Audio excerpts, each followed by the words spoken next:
Boris Johnson admitted to hospital with coronavirus. Boris Johnson has been admitted to hospital with coronavirus after suffering persistent symptoms for 10 days.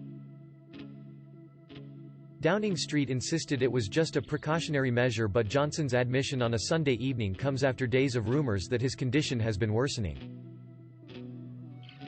A Downing Street spokesperson said, "On the advice of his doctor, the Prime Minister has tonight been admitted to hospital for tests. This is a precautionary step, as the Prime Minister continues to have persistent symptoms of coronavirus 10 days after testing positive for the virus." Johnson is reported to be in an NHS hospital in London where he will stay for as long as needed. It is understood Johnson remains in charge of the government, although Dominic Raab, the Foreign Secretary and First Secretary of State, is poised to take charge if he should worsen. Raab, who is the designated minister to take over if the PM is incapacitated, will chair the 9:15 a.m. Monday meeting of the government's C-19 committee, which leads the response to the pandemic. Johnson had been hoping to leave quarantine on Friday after 7 days of self-isolation, but his persistent temperature meant he had to remain inside his flat at number 11 Downing Street.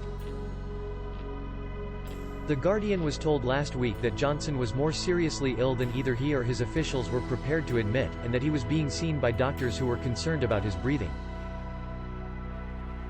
But Downing Street flatly denied that the Prime Minister's health had seriously deteriorated, and insisted there were no plans at that point for him to be admitted to hospital.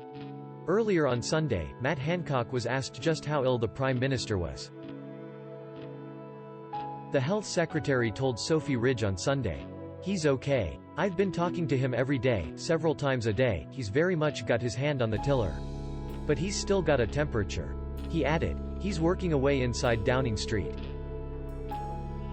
He's in good spirits." Hancock himself has only recently come out from isolation after testing positive for coronavirus, although his symptoms appear to have been notably milder.